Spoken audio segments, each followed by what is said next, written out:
మంత్రి కోమటిరెడ్డి వెంకటరెడ్డి కీలక వ్యాఖ్యలు చేశారు. నల్గొండపై కేటీఆర్కు కోపం ఎందుకని ప్రశ్నించారు. మూసీపై కేసీఆర్ చర్చకు రావాలని, అసెంబ్లీలో కూడా చర్చకు తాము సిద్ధమన్నారు. మూసీ పరివాహక ప్రాంతానికి కేటీఆర్ వచ్చి చూడాలని సవాల్ విసిరారు.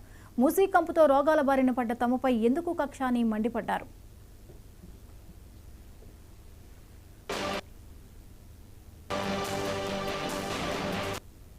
బీజేపీ వాళ్ళు కానీ మానవత్వం ఉందా? మీరు నాయకులేనా లేకపోతే రాజకీయ నాయకులా?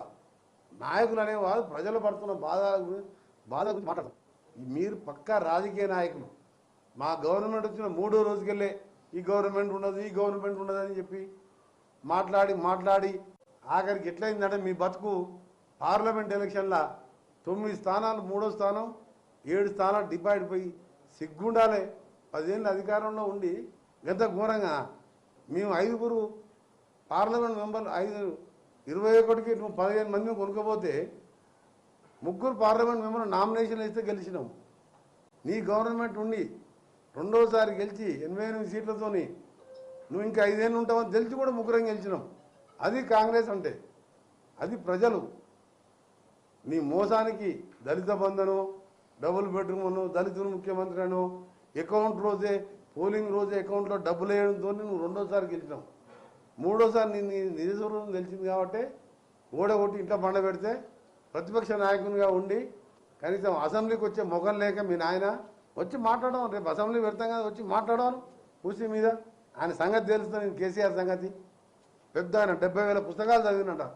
మూసీ గురించి రీసెర్చ్ చదువు ఫస్ట్. కేసీఆర్కు అంటే ఆరోగ్యం బాగాలేకుండా నువ్వు చదవలేకపోతే కేటీఆర్, హరీష్ నువ్వు చదువురా పుస్తకాలు. రీసెర్చ్ చేసిన వాళ్ళు చదవండి.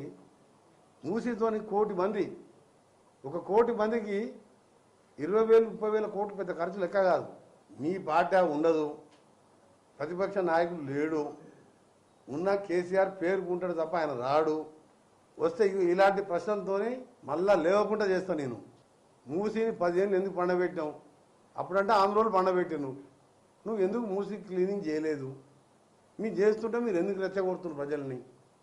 ప్రజల్ని ఒప్పిస్తాం, బతిలాడతాం. దీంతో మీకు కూడా రోగాలు వస్తాయి. మూసీ పక్కన ఉంటే మీకు ఇక్కడ ఇల్లు ఇస్తాం, ఓ 20,000 సాయం చేస్తాం. మీరు ఎక్కడ కట్టే డబుల్ బెడ్రూమ్ మీకు ఇచ్చిన దగ్గర ఓ స్కూల్ పెడతాం. ఇవన్నీ చేయాలని ఓ ప్లాన్తో ముందుకు పోతున్నాం మేము. రేవంత్ రెడ్డి గారు ముఖ్యమంత్రిగా ఆయన ఆలోచించింది. ఈ టీఆర్ఎస్ వాళ్ళు కానీ బీజేపీ వాళ్ళు కానీ మీకు మానవత్వం ఉందా? మీరు నాయకులేనా లేకపోతే రాజకీయ నాయకులా? నాయకులు అనేవారు ప్రజలు పడుతున్న బాధల గురించి మాట్లాడతాం.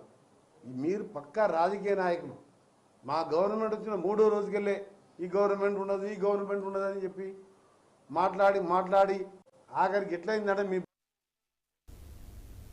BJP BRS